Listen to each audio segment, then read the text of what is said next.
guidance on a fundamental issue that affects many students like her. Mannat, please ask your question. माननीय प्रधानमंत्री जी, नमस्कार। मेरा नाम मन्नत बाजवा है। मैं Saint Joseph senior secondary school की छात्रा हूँ। मेरा आपसे प्रश्न यह है कि जब मैं अपने आप को आप जैसे प्रतिष्ठित स्थान पर रखकर कल्पना करती हूँ, जहाँ भारत जैसे देश को चलाना, जहाँ इतनी बड़ी जनसंख्या है और जहाँ अपनी राय रखने वालों की बहुतायत है, आपके बारे में नकारात्मक राय रखने वाले लोग भी हैं। क्या वह आपको प्रभावित करते हैं? यदि हाँ करते हैं, तो आप आत्मसंदेह की भावना से कैसे उभरते हैं? मैं इसमें आपसे मार्गदर्शन चाहती हूँ। धन्यवाद श्रीमान। Thank you, Mannat. Honorable Prime Minister, sir, Astami Sen resides in South Sikkim, an area famous for its tea gardens, breathtaking beauty, and tranquil, undisturbed, snow-clad Himalayas. She also requests your directions on identical matter that needs to be addressed. Astami, please ask your question. माननीय प्रधानमंत्री जी, नमस्कार। मेरा नाम अष्टमी सेन है। मैं कक्षा 11वीं की छात्रा डीएवी पब्लिक स्कूल रंगित नगर दक्षिण सिक्किम से हूँ। मेरा प्रश्न आपसे ये है कि जब विपक्ष और मीडिया आपकी आलोचना करते हैं तो आप कैसे इनका सामना करते हैं, जबकि मैं अपने अभिभावकों की शिकायतों एवं निराशाजनक बातों का सामना नहीं कर पाती हूँ। कृपया मेरा मार्गदर्शन कीजिए। धन्यवाद श्री। थैंक यू अष्टमी। माननीय प्रधानमंत्री जी, राष्ट्रपिता महात्मा गांधी, सरदार पटेल और स्वामी दयानंद सरस्वती जैसे महापुरुषों की जन्मभूमि गुजरात की कुमकुम प्रताप भाई सोलंकी आभासी माध्यम से जुड़ रही हैं और इसी तरह की दुविधा में हैं। कुमकुम आपसे मार्गदर्शन चाहती है। कुमकुम, कृपया अपना प्रश्न पूछिए। माननीय प्रधानमंत्री महोदय, मेरा नाम सोलंकी कुमकुम है। मैं कक्षा 12वीं श्री हडाला बाल हाई स्कूल, जिला अहमदाबाद, गुजरात की छात्रा हूँ। मेरा प्रश्न यह है कि आप इतने बड़े प्रजातांत्रिक देश के प्रधानमंत्री हैं, जिन्हें कितनी सारी चुनौतियों का सामना करना पड़ता है। आप इन चुनौतियों से कैसे लड़ते हैं? कृपया करके मुझे मार्गदर्शन दीजिए। धन्यवाद। Thank you Kumkum. Honourable prime minister sir, Akash Zarira lives in the Silicon Valley of India, Bengaluru, known for being a perfect gateway to a plethora of activities, both traditional and modern. Through his question, he seeks your advice on a somewhat similar matter that has been concerning him for a while. Akash, please ask your question. नमस्ते मोदी जी, मैं आकाश दरीरा 12वीं कक्षा Whitefield global school Bangalore से। मेरा आपसे यह प्रश्न है कि मेरी नानी जी कविता ए माखीजा मुझे हमेशा सलाह देती है आपसे सीखने के लिए कि आप कैसे विपक्ष के लगाए हुए हर आरोप, हर आलोचना को टॉनिक और अवसर के रूप में देखते हैं। आप ऐसे कैसे करते हैं मोदी जी? कृपया हम युवाओं को भी प्रेरणा दें ताकि हम जीवन के हर परीक्षा में सफल हो। धन्यवाद। थैंक यू आकाश।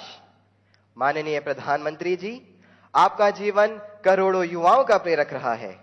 मन्नत, अष्टमी, कुमकुम और आकाश जीवन में आने वाली चुनौतियों में कैसे सकारात्मक रहकर सफलता प्राप्त करें, इस विषय पर आपका अनुभव जानना चाहते हैं। कृपया मार्गदर्शन करें। माननीय प्रधानमंत्री जी। आप लोग एग्जाम देते हैं और घर आकर के जब परिवार के साथ या दोस्तों के साथ बैठते हैं, कभी टीचर से निकट नाता है तो उनसे बैठते हैं और कोई सवाल का जवाब ठीक नहीं आया तो आपका पहला रिएक्शन होता है ये आउट ऑफ सिलेबस था। यही होता है ना? तो ये भी आउट ऑफ सिलेबस है। लेकिन मैं अंदाज कर सकता हूं कि आप क्या कहना चाहते हैं। अगर आपने मुझे न जोड़ा होता तो शायद आप अपनी बात को और ढंग से कहना चाहते होंगे, लेकिन शायद आपको मालूम है कि आपके परिवार वाले भी सुन रहे हैं, तो ऐसा खुल करके बोलने में खतरा है। इसलिए बड़ी चतुराई से आपने मुझे अंदर लपेट लिया है। देखिए, जहां तक मेरा सवाल है, मेरा एक कन्विक्शन है और मेरे लिए ये आर्टिकल ऑफ फेथ है। मैं सिद्धांततः मानता हूं कि समृद्ध लोकतंत्र के लिए आलोचना एक शुद्धि यज्ञ है।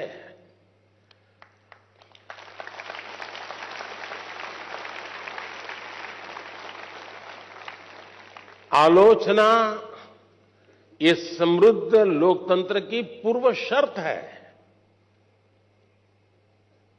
और इसलिए आपने देखा होगा आज टेक्नोलॉजी में ओपन सोर्स टेक्नोलॉजी होती है, मालूम है ना? ओपन सोर्स होता है, उसमें सब लोग अपनी अपनी चीजें डालते हैं और ओपन सोर्स टेक्नोलॉजी के माध्यम से ये अलाउ किया जाता है कि देखिए भी हमने किया है, हम यहां जाकर के अटके हैं, हो सकता है कुछ कमियां होगी, तो लोग उसके अंदर अपने अपने टेक्नोलॉजी को इंसर्ट करते हैं और काफी लोगों के प्रयास से वो एकदम से समृद्ध एक सॉफ्टवेयर बन जाता है। ये ओपन सोर्स आजकल बहुत ही ताकतवर एक इंस्ट्रूमेंट माना जाता है। उसी प्रकार से कुछ कंपनियां अपनी प्रोडक्ट को मार्केट में रखती है और चैलेंज करती है कि उसमें जो कमियां हैं वो दिखाएगा, उसको हम इनाम देंगे। बाउंड सिस्टम की व्यवस्था खड़ी हुई है। इसका मतलब ये हुआ कि हर कोई चाहता है कि कमियां जो हो उससे मुक्ति का रास्ता कोई इंगित करे तो होगा ना। लेकिन कभी कभी क्या होता है, आलोचना करने वाला कौन है उस पर सारा मामला सेट हो जाता है। जैसे मान लीजिए आप यहां स्कूल के अंदर फैंसी ड्रेस कंपटीशन है और आपने बड़े चाव से बढ़िया फैंसी ड्रेस पहन करके गए और आपका प्रिय दोस्त है, एकदम प्रिय दोस्त, जिसकी बात आपको हमेशा अच्छी लगती है, वो कहेगा यार तुमने ऐसा क्या पहना, ये अच्छा नहीं लग रहा है, तो आपका एक रिएक्शन होगा। और एक स्टूडेंट है जो आपको थोड़ा कम पसंद है, नेगेटिव वाइब्रेशंस हमेशा आते हैं उसको देखते ही, आपको उसके बातें बिल्कुल पसंद नहीं है, वो कहेगा देखो ये क्या पहन के आया है, कैसे पहनते हैं क्या, तो आपका एक दूसरा रिएक्शन होगा। क्यों? जो अपना है वो कहता है तो आप उसको पॉजिटिव लेते हैं उस आलोचना को, लेकिन जो आपको पसंद नहीं है वो वही कह रहा है लेकिन आपको गुस्सा आता है, तू कौन होता है, मेरी मर्जी, ऐसा ही होता है ना। उसी प्रकार से आप आलोचना करने वाले आदतन करते रहते हैं तो उनको एक बक्से में डाल दीजिए, दिमाग खपाइए मत ज्यादा, क्योंकि उनका इरादा कुछ और है। अब घर में आलोचना होती है क्या? मैं समझता हूं कुछ गलती हो रही है। घर में आलोचना नहीं होती है, यह दुर्भाग्य का विषय है। आलोचना करने के लिए मां बाप को भी बहुत अध्ययन करना पड़ता है, आपको ऑब्जर्व करना पड़ता है, आपके टीचर को मिलना पड़ता है, आपके दोस्तों की आदतें जाननी पड़ती है, आपकी दिनचर्या को समझना करना पड़ता है, आपको फॉलो करना पड़ता है, आपका मोबाइल फोन पर कितना टाइम जा रहा है, स्क्रीन पर कितना टाइम जा रहा है, सारा बहुत बारीकी से कुछ न बोलते हुए मां बाप ऑब्जर्व करते हैं। फिर कभी आप किस अच्छे मूड में होते हैं वो देखते हैं, और जब अच्छे मूड में होते हैं, अकेले होते हैं, तब प्यार से वो कहते हैं अरे यार देख बेटे तुझ में इतनी क्षमता है, इतना सामर्थ्य है, देख तेरी शक्ति यहां क्यों जा रही है। तो वो सही जगह पे वो रजिस्टर होता है, वो आलोचना काम आ जाए। लेकिन आजकल माँ बाप को टाइम नहीं है, वो आलोचना नहीं करते, टोका टोकी करते हैं। और जो गुस्सा आपको आता है ना, वो टोका टोकी का आता है। कुछ भी करो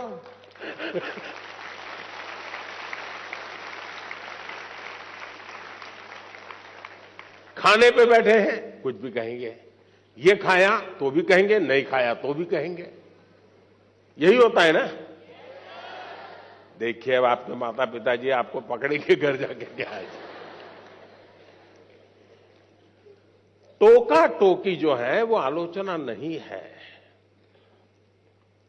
अब मां बाप से मैं आग्रह करूंगा कि कृपा करके आप अपने बच्चों की भलाई के लिए ये टोका टोकी के चक्कर से बाहर निकलिए। उससे आप बच्चों की जिंदगी को मोल्ड नहीं कर सकते हैं।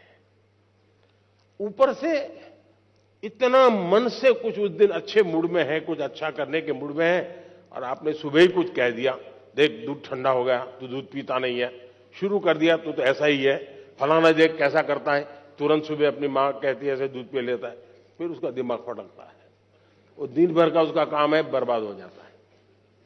और इसलिए अब आप देखिए, हम लोग पार्लियामेंट में, कभी आप लोग पार्लियामेंट का डिबेट देखते होंगे, पार्लियामेंट का जो टीवी है, कुछ लोग बहुत ही अच्छी तैयारी करके आते हैं पार्लियामेंट में अपनी स्पीच देने के लिए, लेकिन स्वभाव से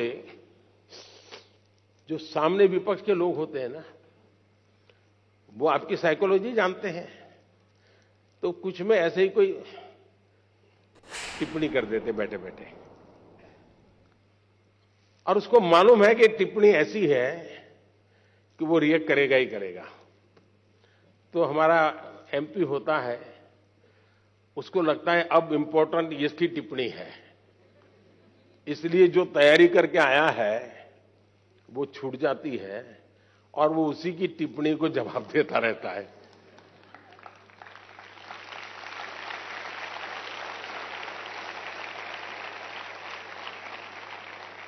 और अपना पूरी बर्बादी कर देता है।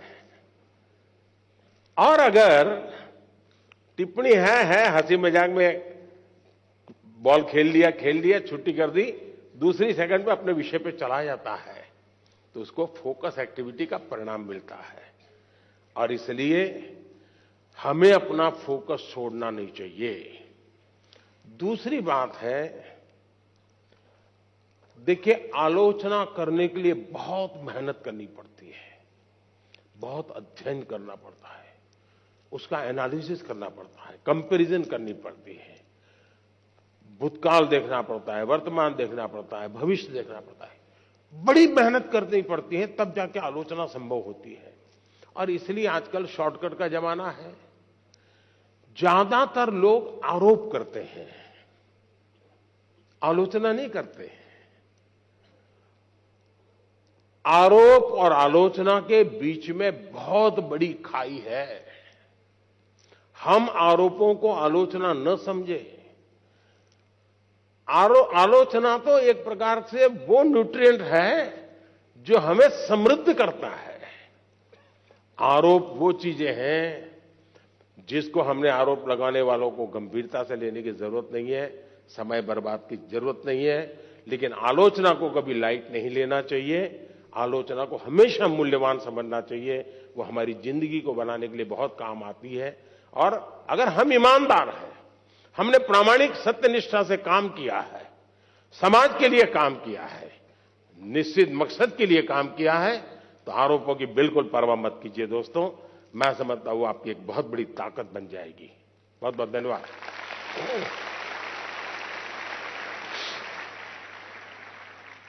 माननीय प्रधानमंत्री जी, आपकी सकारात्मक ऊर्जा ने करोड़ों देशवासियों को नया मार्ग दिखाया। आपका धन्यवाद। माननीय प्रधानमंत्री जी, तालों के शहर भोपाल के दीपेश अहिरवार आभासी माध्यम से हमसे जुड़े हुए हैं। एवं माननीय प्रधानमंत्री जी से प्रश्न पूछना चाहते हैं। दीपेश, कृपया अपना प्रश्न पूछे। माननीय प्रधानमंत्री जी नमस्कार, मेरा नाम दीपेश अहिवा है। मैं शासकीय उच्चतर माध्यमिक विद्यालय अहमदाबाद कोलकाता भोपाल का कक्षा 10वीं का छात्र हूँ। आजकल बच्चों में काल्पनिक खेल और इंस्टाग्राम की लत एक सामान्य सी बात हो गई है। ऐसे समय में हम अपनी पढ़ाई पर कैसे ध्यान केंद्रित करें? माननीय सर, मेरा आपसे यह प्रश्न है कि हम बिना ध्यान भटकाए अपनी पढ़ाई पर कैसे ध्यान केंद्रित करें? मैं इस संबंध में आपसे मार्गदर्शन चाहता हूँ। धन्यवाद। धन्यवाद दीपेश। माननीय प्रधानमंत्री जी, अदिताभ गुप्ता का प्रश्न इंडिया टीवी द्वारा चुना गया है। अदिताभ हमसे आभासी माध्यम से जुड़े रहे हैं। अदिताभ, अपना प्रश्न पूछिए। मेरा नाम अदिताभ गुप्ता है। मैं 10th क्लास में पढ़ता हूँ। जैसे कि टेक्नोलॉजी बढ़ती जा रही है, वैसे भी हमारी डिस्ट्रैक्शन जो है वो और ज़्यादा बढ़ती जा रही है। हमारा फोकस पढ़ाई पे कम होता है और सोशल मीडिया पे ज़्यादा होता है। तो मेरा आपसे ये सवाल है कि हम पढ़ाई पे कैसे फोकस करें और सोशल मीडिया पे कम करें, क्योंकि आपके टाइम पे इतनी ज़्यादा डिस्ट्रैक्शंस नहीं होती थी जितनी अभी हमारे टाइम पे है। धन्यवाद अदिताभ। Honorable Prime Minister Sir, the next question comes from Kamakshi Rai on a subject that is central to many students. Her question has been selected by Republic TV. Kamakshi, please ask your question. Greetings, Prime Minister and everyone. I am Kamakshi Rai, studying in class 10th from Delhi. My question to you is, what are the different ways that can be adopted by a student to not easily get distracted during their exam times? Thank you. धन्यवाद कामाक्षी। माननीय प्रधानमंत्री जी, इस प्रश्न का चुनाव जी TV द्वारा किया गया है। मनन मित्तल हमसे आभासी माध्यम से जुड़े हैं। मनन, कृपया अपना प्रश्न पूछिए। नमस्ते प्रधानमंत्री जी, मैं मनन मित्तल डीपीएस बैंगलोर साउथ से बोल रहा हूं। मुझे आपसे एक प्रश्न है। ऑनलाइन पढ़ाई करते वक्त बहुत सारे डिस्ट्रैक्शंस होते हैं, जैसे कि ऑनलाइन गेमिंग वगैरह वगैरह। हम इससे कैसे बचें? ये स्टूडेंट है क्या?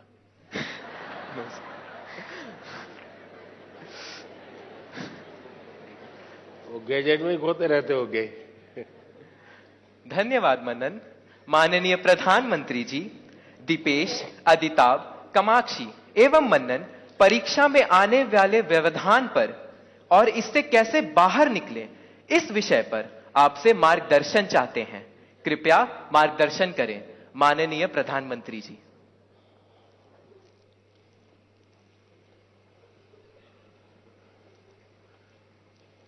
सबसे पहले तो निर्णय ये करना है कि आप स्मार्ट हैं कि गैजेट स्मार्ट है।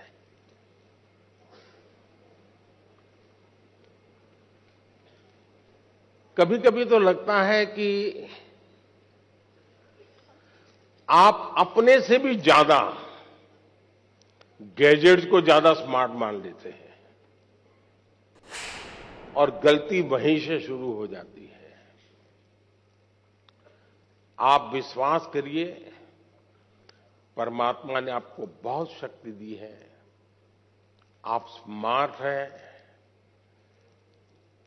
गैजेट आपसे स्मार्ट नहीं हो सकता है।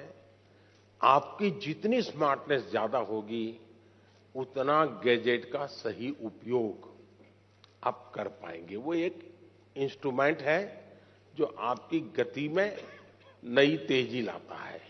ये अगर हमारी सोच बनी रही तो मैं समझता हूं कि शायद आप उससे छुटकारा पाएंगे। दूसरा, देश के लिए बहुत बड़ी चिंता का विषय है जी। मुझे कोई बता रहा था कि भारत में एवरेज 6 घंटे लोग स्क्रीन पे लगाते हैं। 6 घंटे। अब जो इसका बिजनेस करते हैं उनके लिए तो खुशी की बात है। जब मोबाइल फोन पर टॉक टाइम होता था तो टॉक टाइम में कहते हैं कि उस समय एवरेज 20 मिनट जाती थी, लेकिन जब से स्क्रीन और उसमें से रील, क्या होता है, एक बार शुरू करने के बाद निकलते हैं क्या उसमें से बाहर? क्या होता है? नहीं बोलेंगे। अच्छा, आप लोग कोई रील देखते नहीं है? नहीं देखते हैं ना? तो फिर शर्माते क्यों हो, बताओ ना। निकलते हैं क्या बाहर अंदर से? देखिए, हमारी क्रिएटिव उम्र और हमारी क्रिएटिविटी का सामर्थ्य अगर एवरेज हिंदुस्तान में 6 घंटे स्क्रीन पर जाए तो ये बहुत चिंता का विषय है। एक प्रकार से गैजेट हमें गुलाम बना देता है। हम उसके गुलाम बनकर के जी नहीं सकते हैं। परमात्मा ने हमें एक स्वतंत्र अस्तित्व दिया है, स्वतंत्र व्यक्तित्व दिया है, और इसलिए हमें सचेत रहना चाहिए कि कहीं मैं इसका गुलाम तो नहीं हूं। आपने देखा होगा, आप कभी भी देखे होंगे, मेरे हाथ में कभी कोई मोबाइल फोन शायद आप रेयरली कभी देखा होगा, रेयरली। मैंने क्यों अपने आप को संभाल के रखा हुआ है, जबकि मैं एक्टिव बहुत हूं, लेकिन उसके लिए समय मैंने तय किया हुआ है। उस समय के बाहर मैं ज्यादा नहीं करता हूं, और इसलिए लोग तो मैंने देखा है, अच्छी मीटिंग चल रही है, बहुत अच्छी, और थोड़ा सा वाइब्रेशन आया तो ऐसे निकाल के देखता है। मैं समझता हूं कि हमने खुद ने कोशिश करनी चाहिए कि हम इन गैजेट्स के गुलाम नहीं बनेंगे। मैं एक स्वतंत्र व्यक्तित्व हूं, मेरा स्वतंत्र अस्तित्व है, और उसमें से जो मेरे काम की चीज है उस तक ही मैं सीमित रहूंगा। मैं टेक्नोलॉजी का उपयोग करूंगा, मैं टेक्नोलॉजी से भागूंगा नहीं, लेकिन मैं उसकी उपयोगिता और आवश्यकता अपने मुताबिक करूंगा। अब मान लीजिए आपने ऑनलाइन डोसा बनाने की बढ़िया रेसिपी पढ़ ली, घंटा लगा दिया, कौन कौन से इंग्रेडिएंट्स होते हैं वो भी कर लिया, पेट भर जाएगा क्या? भर जाएगा क्या? नहीं भरेगा ना। उसके लिए तो डोसा बना के खाना पड़ेगा ना। और इसलिए गैजेट जो परोसता है वो आपको पूर्णता नहीं देता है।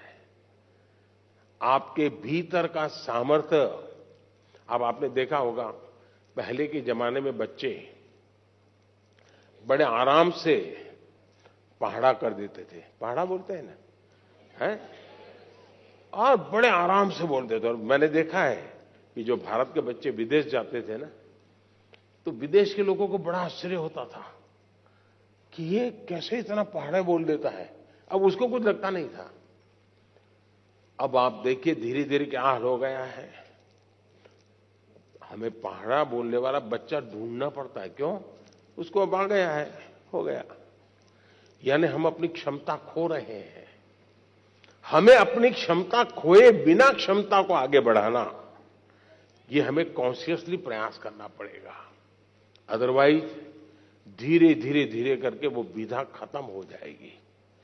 हमारी कोशिश होनी चाहिए कि हम अपने आप को लगातार टेस्ट करते रहें, मुझे ये आता है कि नहीं आता है। वरना तो आजकल तो आर्टिफिशियल इंटेलिजेंस के इतने प्लेटफॉर्म आए हैं कि आपको कुछ करने की जरूरत नहीं है। उस प्लेटफॉर्म पे जाकर के चैट पर चले जाएंगे तो आपको दुनिया भर की चीजें बता करके दे देता है वो। अब तो गूगल से भी एक स्टेप आगे चला गया है। अगर आप उसमें फंस गए तो आपकी क्रिएटिविटी खत्म हो जाएगी। और इसलिए मेरा तो आग्रह रहेगा कि आप, दूसरा, हमारे यहां आरोग्य का जो शास्त्र है पुरातन भारत में आरोग्य का, उसमें उपवास की परंपरा होती है कि कुछ जरा ऐसा लगता है तो ऐसा करो, आप फास्टिंग करो। कुछ हमारे देश में कुछ रिलीजियस रिचुअल्स में भी होता है फास्टिंग करो। अब वक्त बदल चुका है, तो मैं आपको कहूंगा, क्या आप हफ्ते में कुछ दिन या दिन में कुछ घंटे ये टेक्नोलॉजी का फास्टिंग कर सकते हैं क्या? कि उतने घंटे उसकी तरफ जाएंगे ही नहीं।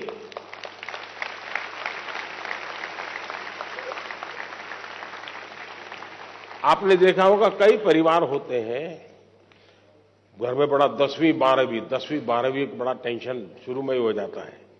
सारे कार्यक्रम तय करते हैं परिवार वाले, नहीं भाई अगली साल कुछ नहीं है, वो 10वीं में है, वो अगली साल कुछ नहीं, वो 12वीं में है। ऐसा ही चलता है घर में।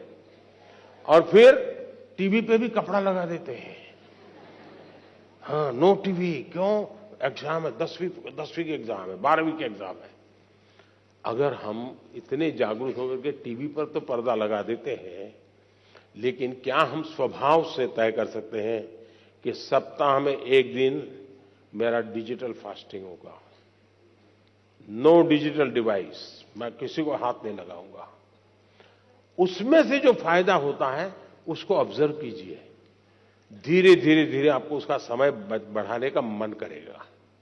उसी प्रकार से हमने देखा है कि परिवार हमारे तो छोटे होते जा रहे हैं और परिवार भी इस डिजिटल दुनिया में फंस रहे हैं।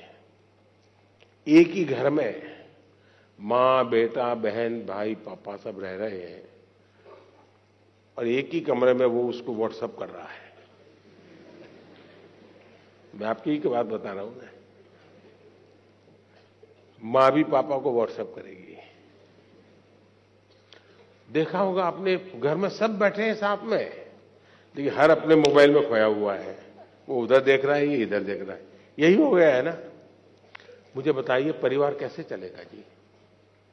पहले तो बस में, ट्रेन में जाते थे तो लोग गप्पे मारते थे, अब अगर कनेक्टिविटी मिल गई तो पहला काम यही, जैसे दुनिया भर का काम उन्हीं के पास है, उनके बिना दुनिया रुक जाने वाली है। ये जो बीमारियां हैं, इस बीमारियों को हमें पहचानना होगा। हम अगर इन बीमारियों को पहचानेंगे तो हम बीमारियों से मुक्त हो सकते हैं। और इसलिए मेरा आग्रह है, घर में भी क्या आप एक एरिया तय कर सकते हैं क्या? परिवार में जाके आज ही तय कीजिए, एक एरिया तय करिए। ये एरिया जो है नो टेक्नोलॉजी जोन, मतलब वहां टेक्नोलॉजी को एंट्री नहीं मिलेगी। वहां आना है घर के उस कोने में तो मोबाइल वहां रखते आओ और वहां आराम से बैठेंगे, बातें करेंगे। No technology zone. घर के अंदर भी एक कोना बना दीजिए, जैसे देवघर होता है ना, भगवान का मंदिर एक अलग होता है कोने में, वैसा ही बना दीजिए। भाई इस कोने में आना है, चलो जाओ मोबाइल बाहर रख के आओ, यहां ऐसे बैठो। अब देखिए धीरे धीरे आपको जीवन जीने का आनंद शुरू होगा। आनंद अगर शुरू होगा तो आप उसकी गुलामी में से बाहर आओगे। बहुत बहुत धन्यवाद।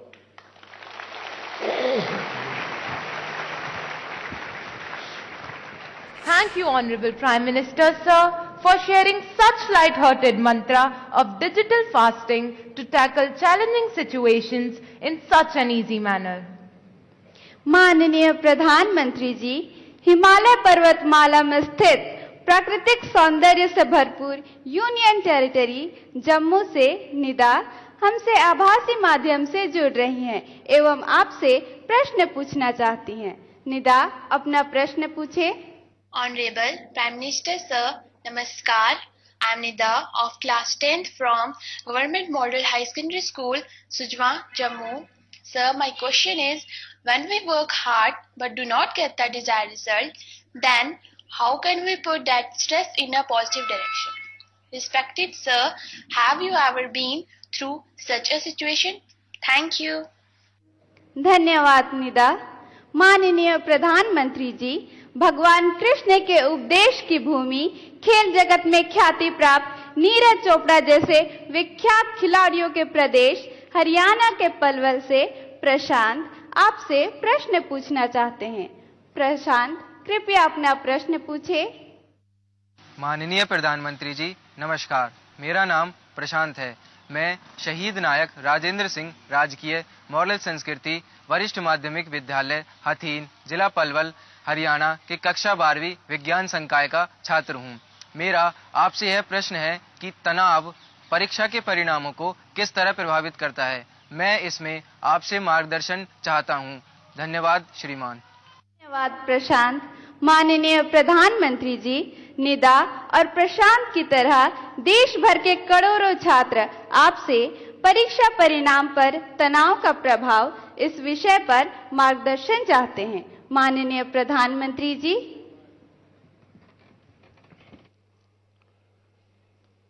देखिए, परीक्षा के जो परिणाम आते हैं उसके बाद जो तनाव है उसका मूल कारण, एक तो हमने परीक्षा देकर के जब घर आए तो घर के लोगों को ऐसे पाठ पढ़ाए कि मेरा तो शानदार पेपर गया है, मेरा तो बिल्कुल 90 तो पक्का है और बहुत अच्छा करके आया हूं। तो घर के लोगों का एक मन बन जाता है और हमको भी लगता है कि वो गाली खानी ही है तो महीने भर के बाद खाएंगे, अभी तो बता दो उनको। और उसका परिणाम ये आता है कि वैकेशन का जो टाइम होता है, परिवार ने मान लिया होता है कि तुम सच बोल रहे हो और तुम अच्छा रिजल्ट लाने ही वाले हो, ऐसा मान लेते हैं। वो अपने दोस्तों को बताना शुरू कर देते हैं, नहीं इस बार तो बहुत अच्छा किया उसने और बहुत मेहनत करता था, अरे कभी खेलने नहीं जाता था, कभी रिश्तेदार के यहाँ शादी में, वो अपना जोड़ते रहते हैं जैसा मेरा बड़ा। और एग्जाम का रिजल्ट आने तक तो उन्होंने ऐसा माहौल बना दिया होता है कि बस ये तो फर्स्ट सेकंड के पीछे रहेगा ही नहीं। और जब रिजल्ट आता है 40-45 मार्क, फिर तूफान खड़ा हो जाता है। और इसलिए पहली बात है कि हम सच्चाई से मुकाबला करने की आदत छोड़नी नहीं चाहिए। हम कितने दिन तक झूठ के सहारे जी सकते हैं? स्वीकार करना चाहिए, हाँ मैं आज गया लेकिन मैं एग्जाम ठीक से नहीं गई मेरी, मैंने कोशिश की थी, अच्छा नहीं हुआ। अगर पहले से ही आप कह देंगे और मान लीजिए 5 मार्क ज्यादा आ गए तो आपने देखा होगा घर में तनाव नहीं होगा। वो कहेंगे अरे तू तो कहता था बहुत खराब गया, तुम तो अच्छे मार्क लेके आए हो। स्टैंडर्ड वो जो मानदंड है ना, वो सेट हो जाता है, उससे अच्छा दिखता है। इसलिए आपको, दूसरा है तनाव का कारण, आपके दिमाग में आपके दोस्त भरे रहते हैं। वो ऐसा करता है तो मैं ऐसा करूंगा, वो ऐसा करता है तो मैं ऐसा करूंगा। क्लास में कोई बहुत ही होनहार बच्चा होता है, हम भी होनहार होते हैं, 19-20 का फर्क होता है। दिन रात हम उस कंपटीशन के भाव में जीते हैं। तनाव का ये भी एक कारण होता है। हम अपने लिए जिए, अपने में जिए, अपनों से सीखते हुए जिए। सीखना सबसे चाहिए, लेकिन अपने भीतर के सामर्थ्य पर बल देना चाहिए। अगर ये हम करते हैं तो तनाव से मुक्ति की संभावनाएं बढ़ जाती है। दूसरा, जीवन की तरफ हमारी सोच क्या है। जिस दिन हम मानते हैं कि ये एग्जाम गई मतलब जिंदगी गई, फिर तो तनाव शुरू होना ही होना है। जीवन किसी एक स्टेशन पर रुकता नहीं है जी। अगर एक स्टेशन छूट गया तो दूसरी ट्रेन आएगी, दूसरे बड़े स्टेशन पे ले जाएगी। अब चिंता मत कीजिए।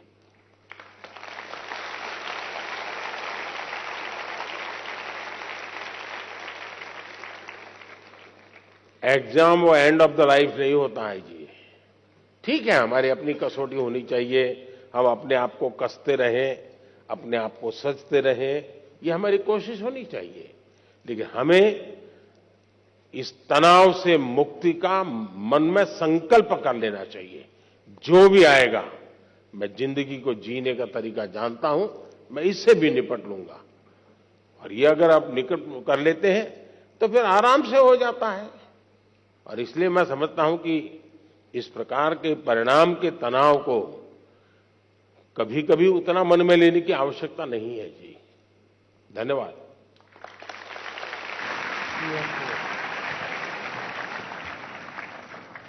माननीय प्रधानमंत्री जी, आपका अनुभव सुनकर हमें नई चेतना आई है।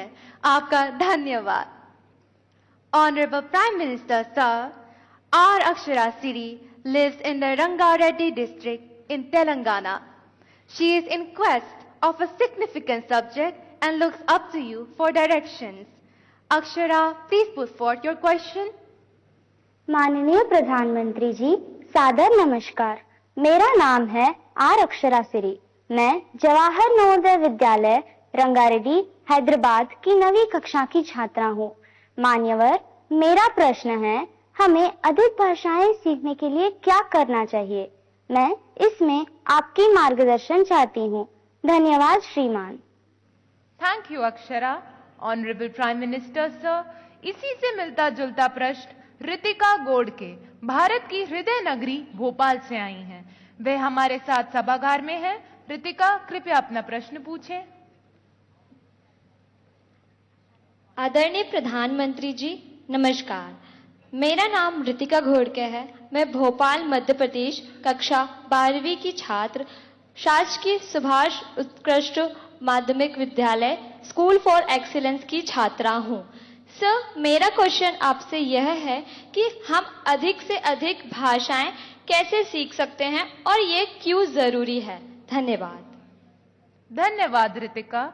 माननीय प्रधानमंत्री जी, कृपया अक्षरा और रितिका को बहुभाषी कौशल प्राप्त करने के लिए मार्गदर्शन करें, जो कि समय की आवश्यकता है। माननीय प्रधानमंत्री जी।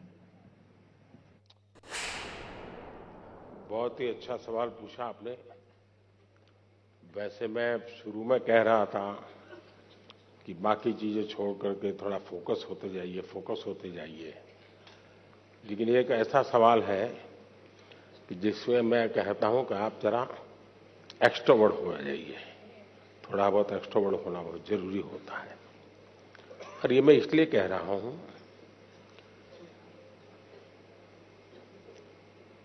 भारत विविधताओं से भरा हुआ देश है। हम गर्व के साथ कह सकते हैं कि हमारे पास सैकड़ों भाषाएं हैं, हजारों बोलियां हैं। ये हमारा रिचनेस है, हमारी समृद्धि है। हमें अपनी इस समृद्धि पर गर्व होना चाहिए। कभी कभी आपने देखा होगा, कोई विदेशी व्यक्ति हमें मिल जाए और उसको पता चलेगा आप इंडिया के हैं, तो आपने देखा होगा कि थोड़ा सा भी वो भारत से परिचित होगा तो आपको नमस्ते करेगा, नमस्ते बोलेगा। प्रोनाउंसिएशन में थोड़ा इधर उधर हो सकता है, लेकिन बोलेगा। जैसा ही वो बोलेगा, आपके कान सचेत हो जाते हैं। उसको पहले राउंड में अपनापन महसूस होने लगता है। अच्छा, एक विदेशी व्यक्ति नमस्ते बोलता है, मतलब कि कम्युनिकेशन की कितनी बड़ी ताकत है, इसका ये उदाहरण है।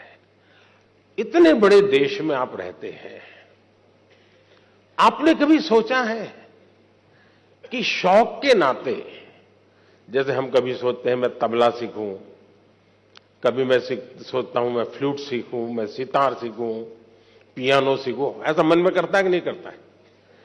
वो भी एक हमारी अतिरिक्त विधा डेवलप होती है कि नहीं होती है? अगर ये होता है तो मन लगा करके अपने अड़ोस पड़ोस के राज्य की एक आध दो भाषा सीखने में क्या जाता है? कोशिश करनी चाहिए। और सिर्फ हम भाषा सीखते हैं मतलब बोलचाल के कुछ वाक्य सीख जाते, ऐसा नहीं है। हम वहां के अनुभवों का निचोड़ जो होता है, एक एक भाषा की जब अभिव्यक्ति होना शुरू होती है ना, तो उसके पीछे हजारों साल की एक अविरत, अखंड, अविचल एक धारा होती है, अनुभव की धारा होती है, उतार चढ़ाव की धारा होती है, संकटों का सामना करते हुए निकली हुई धारा होती है, और तब जाकर के एक भाषा अभिव्यक्ति का रूप लेती है। हम एक भाषा को जब जानते हैं तब आपको उस हजारों साल पुरानी दुनिया में प्रवेश करने का द्वार खुल जाता है। और इसलिए बिना बोझ बनाए हमें भाषा सीखनी है। मैं कभी कभी हमेशा मुझे दुख होता है, बहुत दुख होता है। हमारे देश में कहीं पर कोई एक अच्छा स्मारक हो, पत्थर का बना हुआ, और कोई हमें कहे कि ये 2000 साल पुराना है, तो हमें गर्व होता है कि नहीं होता है? इतना बढ़िया चीज 2000 साल पहले थी, होता है कि नहीं होता है? किसी को भी गर्व होगा। फिर ये विचार नहीं आता है कि किस कोने में है। अरे भाई, 2000 साल पहले का ये व्यवस्था है, कितना बढ़िया बनाया है, हमारे पूर्वजों को कितना ज्ञान होगा। अब मुझे बताइए, दुनिया की सबसे पुरातन भाषा, दुनिया की सबसे पुरातन, सिर्फ हिंदुस्तान की नहीं, दुनिया की सबसे पुरातन भाषा जिस देश के पास हो, उस देश को गर्व होना चाहिए कि नहीं होना चाहिए?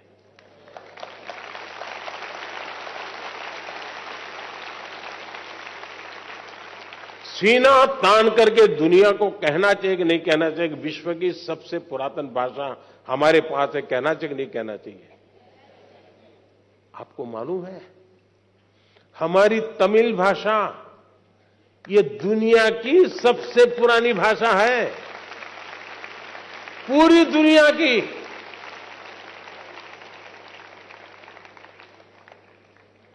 इतनी बड़ी अमानत इस देश के पास है, इतना बड़ा गौरव देश के पास है, लेकिन हम सीना तान करके दुनिया में कहते नहीं है।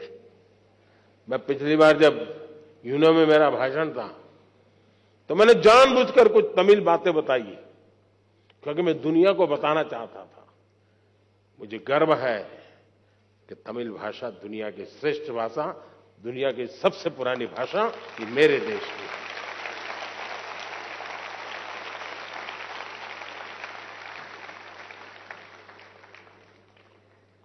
हमें गर्व करना चाहिए। अब देखिए, बड़े आराम से उत्तर भारत का व्यक्ति डोसा खाता है कि नहीं खाता है? खाता है कि नहीं खाता है? संभार भी बड़े मजे से खाता है कि नहीं खाता है? तब तो उसको उत्तर दक्षिण कुछ नजर नहीं आता है। दक्षिण में जाइए आप तो वहां परोठा सब्जी भी मिल जाती है, पूरी सब्जी भी मिल जाती है, और बड़े चाव से लोग खाते हैं। गर्व करते हैं कि नहीं करते हैं? कोई तनाव नहीं होता है, कोई रुकावट नहीं होती है।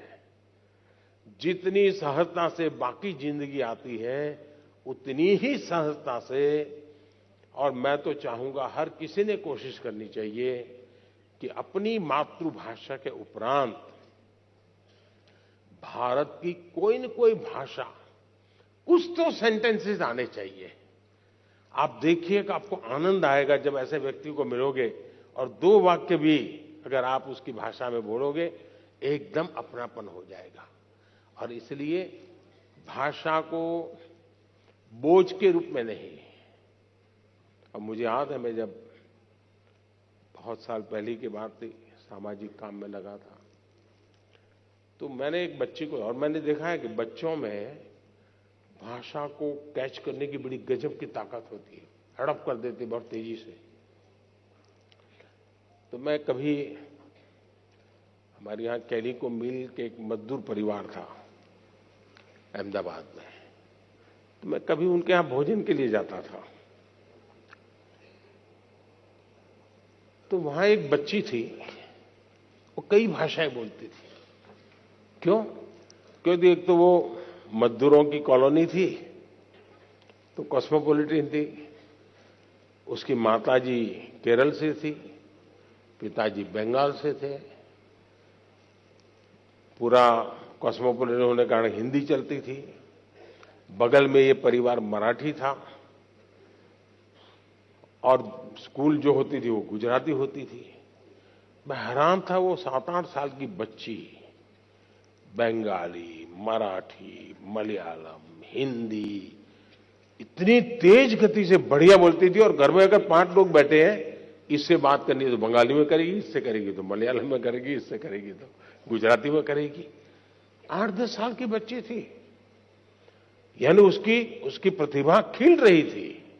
और इसलिए मेरा तो आपसे आग्रह रहेगा कि हमें अपनी विरासत पे, और मैंने तो इस बार लाल किले से भी कहा था पंच प्राण की बात, अपनी विरासत पे हमें गर्व होना चाहिए। और हमें गर्व होना चाहिए कि हमारे पूर्वजों ने ऐसी भाषा हमें दी है। ये हर हिंदुस्तानी को गर्व होना चाहिए, हर भाषा पे गर्व होना चाहिए। बहुत बहुत धन्यवाद। माननीय प्रधानमंत्री जी, बहुभाषिकता पर आपके मार्गदर्शन के लिए धन्यवाद। Honorable Prime Minister, sir, from the historically acclaimed city of Cuttack, Sunanya Tripathi, who is a teacher, requests your directions on an important matter. Ma'am, please ask your question. नमस्कार। माननीय प्रधानमंत्री श्री नरेंद्र मोदी जी, मैं सुनैना त्रिपाठी कृष्णमूर्ति वॉल स्कूल कटक ओडिशा से हूँ। मेरा प्रश्न यह है कि कक्षा में विद्यार्थियों को रुचिपूर्ण पढ़ाई के लिए कैसे आकर्षित करें तथा जीवन का सार्थक मूल्य कैसे सिखाएं, साथ ही कक्षा में अनुशासन के साथ पढ़ाई को रोचक कैसे बनाएं। धन्यवाद।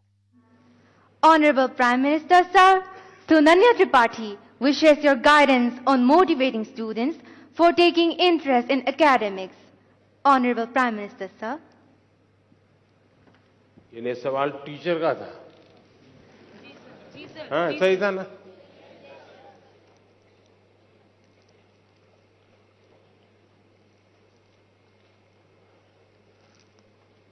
देखिए, आजकल अनुभव आता है कि टीचर अपने में खोए रहते हैं।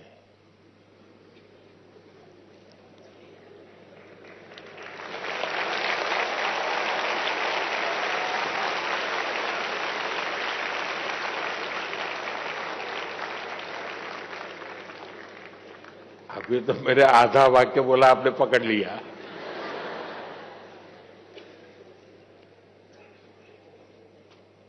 वो एक निश्चित सिलेबस 20 मिनट 30 मिनट बोलना है, अपना कड़कड़ाहट बोल देते हैं। और फिर इसमें कोई हिलेगा इधर उधर, तो देखा होगा आपने। मैं तो मेरे अपने बचपन के अनुभव की बात बता, तो आजकल तो टीचर अच्छे होते हैं, मेरे जमाने में शायद ऐसा नहीं होगा। इसलिए मुझे टीचरों की आलोचना करने का हक नहीं है। लेकिन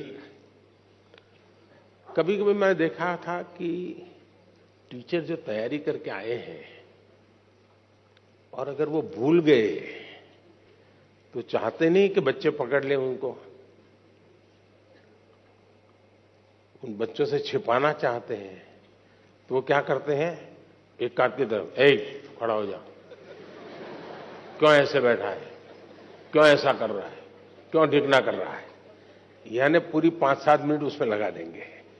इतने में अगर विषय याद आ गया तो गाड़ी वापिस आएगी, वरना फिर मानो कोई हंस पड़ा, उसको पकड़ेंगे, क्यों हंसता है तू, यानी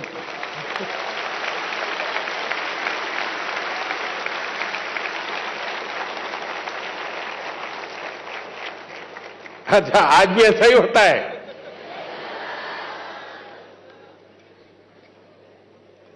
नहीं नहीं, ऐसा नहीं होता होगा। अब तो टीचर बहुत अच्छे होते हैं। आपने देखा होगा टीचर भी अभी मोबाइल फोन पे अपना सिलेबस लेके आता है, मोबाइल देख करके पढ़ाता है, ऐसा करता है ना। और कभी उंगली इधर उधर दब गई तो वो हाथ से निकल जाता है, वो खोदता रहता है, क्योंकि उसने पूरी तरह टेक्नोलॉजी को सीखा नहीं है। जरूरी 2-4 चीजें सीख ली और इधर उधर उंगली अड़ गई तो फिर वो डिलीट हो जाता है या खिसक जाता है, हाथ नहीं लगता है, बड़ा परेशान हो जाता है। सर्दियों में भी पसीना छूट जाता है उसको लगता है कि ये बच्चे, और उसके कारण जिसकी अपनी कमियां होती है उसका एक स्वभाव रहता है दूसरों पर एक्स्ट्रा रौब जमाना ताकि अपनी कमियां बाहर ना आए। मैं समझता हूं हमारे शिक्षक मित्रों ने विद्यार्थियों के साथ जितना अपनापन बनाएंगे, विद्यार्थी आपके ज्ञान की कसौटी करना नहीं चाहता है जी, ये हमारा भ्रम है। टीचर के मन में होता है कि विद्यार्थी आपको अगर कोई सवाल पूछता है तो आपकी एग्जाम ले रहा है। जी नहीं, अगर विद्यार्थी सवाल पूछता है तो ये मान के चलिए उसके अंदर जिज्ञासा है। आप उसकी जिज्ञासा को हमेशा प्रमोट कीजिए। उसकी जिज्ञासा ही उसकी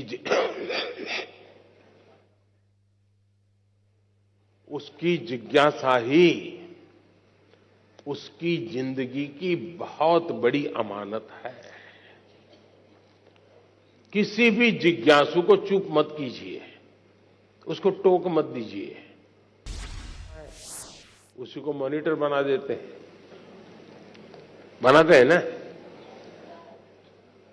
वो मॉनिटर बन जाता है तो फिर उसको भी लगता है यार मुझे तो थोड़ा ठीक से व्यवहार करना पड़ेगा, तो वो फिर खुद को अपने आप को जरा ठीक करता है और सबको ठीक रखने के लिए अपने आप को एडजस्ट करता है, अपनी बुराइयों को कंट्रोल करने की कोशिश करता है, शिक्षक को प्रिय होने का प्रयास करता है और अल्टीमेटली परिणाम ये आता है उसकी जिंदगी बदल जाती है और उसके माध्यम से क्लासरूम का एनवायरनमेंट भी सुधर जाता है।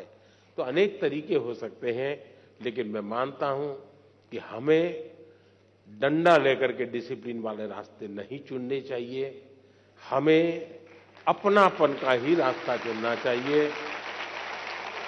अपना रास्ता चुनेंगे तभी लाभ होगा। बहुत बहुत धन्यवाद। माननीय प्रधानमंत्री जी, इतनी सरलता एवं गहराई से जीवन मूल्यों की प्रेरणा पर आपका कोटि कोटि धन्यवाद। माननीय प्रधानमंत्री जी, परीक्षा पर चर्चा 2023 के अंतिम प्रश्न के लिए मैं आमंत्रित कर रही हूं दिल्ली से श्रीमती सुमन मिश्रा, जो कि एक अभिभावक है। वे सभागार में उपस्थित हैं और आपसे अपनी जिज्ञासा का समाधान चाहती हैं। मैम, कृपया अपना प्रश्न पूछिए। Good morning, Honorable Prime Minister. Myself, Suman Mishra. Sir, I seek your advice on how should a student behave in a society. Thank you, sir. धन्यवाद मैम। माननीय प्रधानमंत्री जी। स्टूडेंट सोसाइटी में कैसे बिहेव करे, यही पूछना है ना आपको। मैं समझता हूं कि इसको थोड़ा अलग दायरे में रखना चाहिए। हम किस सोसाइटी की बात करते हैं? जो हमारा सर्कल है वो,